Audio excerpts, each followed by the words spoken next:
जनता उन्हें अपना सेवक मानती है, अगर उनके साथ ये दुर्व्यवहार किया जाता है तो इस पर क्या कहेंगे आप? भैया सेवक होते तो दुर्व्यवहार नहीं होता, वो तो प्रधान है ना जी। प्रधान है, जो प्रधान लिखना चालू कर दिया तो हिटलर शाही हो गई ना। प्रधान तो पद दिया गया है केवल कागज में। आप तो सेवक है जनता के ना, सेवक बन के देखिए, सेवक बन के देखिए। यही जनता आपको अपने हाथ पे उठा के रखेगी, अपने पलकों पे बिछा के रखेगी। घर टच करिए, हम तो रोज जा रहे हैं, रोज आ रहे हैं। तमाम समस्याएं हैं, कहीं भी 10% पक्का मकान देखने को मिलता है। वही जिसके पास नौकरी आदि जो चीज़ें हैं, 10% से ज़्यादा 80% 90% की आबादी ऐसी है जो गरीबी रेखा के नीचे जीवन यापन कर रही है। देखिए यहाँ पे सबसे ज़्यादा दिक्कत तो शौचालय सबसे बड़ी समस्या है। छत तो आदमी छांव कर लेता है, रह लेता है, लेकिन जब माँ बहनों को खुले में शौच करना होता है तो इससे बड़ी शर्म की बात इस शौच गांव के लिए नहीं हो सकती है। सिरकोनी ब्लॉक में तीसरे नंबर का गांव होने के कारण आज तक न इसका विकास हो सका है, न इस पे जो है ध्यान गया है। मैं जनता से अपील करना चाहता हूँ कि मुझे अपना सेवक समझें और मुझ पे विश्वास रखें कि मैं इन समस्याओं को ज़्यादा से ज़्यादा प्राथमिकता देकर निस्तारण करूँगा। मैं जब गाँव में जाता हूँ, पीने का पानी, रहने को छत नहीं, आने जाने का रास्ता नहीं, तमाम समस्या है। जनता रात में अगर कहीं किसी का तबीयत खराब हो जाता है तो गाड़ी दूर खड़ी होती है, खटिया के सहारे ले जाना पड़ता है। शिक्षा की भी समस्या का अभाव है, इनको दबा के रखा गया है ना। जब गांव से बाहर जाएंगे, समाज में बैठेंगे, उठेंगे, जागरूक होंगे। कभी प्रशासनिक पद मेरे गांव में नहीं है, तक गुलामों की तरह रखा गया है, जकड़ के रखा गया है। अगर ये विकास कर लेंगे तो मेरा आपका नहीं चलने पाएगा।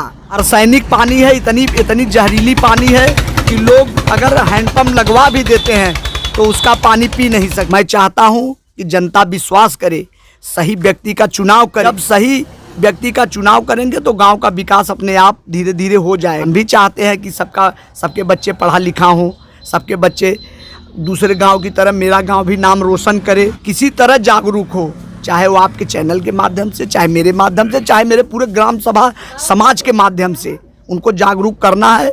अब बेहतर से बेहतर विकास करना है, यही प्राथमिकता, यही मुद्दा भी है मेरा। भैया मेरे गांव में चकबंदी प्रक्रिया चल रही है। दूसरे विकास खंड में 2% पे कटौती हुआ है, मेरे यहाँ 5% की कटौती हो रही है। क्यों? क्या हमारे यहाँ ज़मीन ज़्यादा है? हमारे यहाँ अमीरी ज़्यादा है? सबसे ज़्यादा गरीबी मेरे ग्राम सभा हौज में है।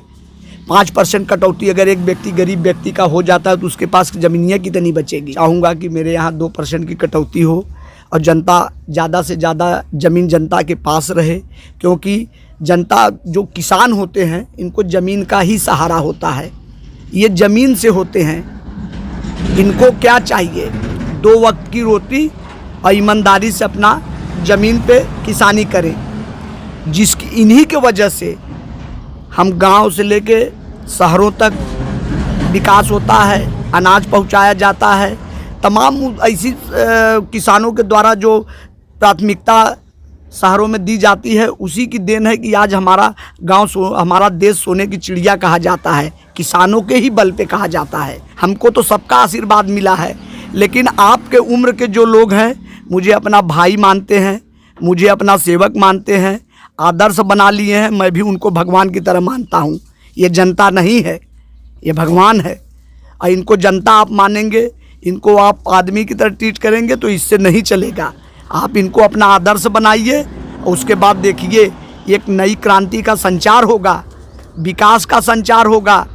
आने वाला समय ग्राम सभा हौज पूरे विकास खंड सिरकोनी में प्रथम नंबर पे आएगा।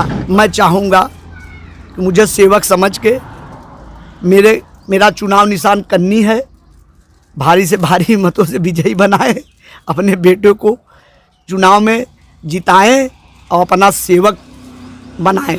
मैं हर घर, मैं ये नहीं कहता हूँ कि किसी को मेरे दरवाजे पे आना पड़ेगा, मैं हर दरवाजे पे जाऊँगा, उनकी समस्या का समाधान करूँगा और यह कह के कि आपको दरवाजे पे आने की ज़रूरत नहीं है, आपका बेटा खुद आपके पास चल कर आएगा और विकास का एक नया अलग वो बना देगा। जो है किसी तरह से विकास की गंगा बहेगी ग्राम सभा हौज में।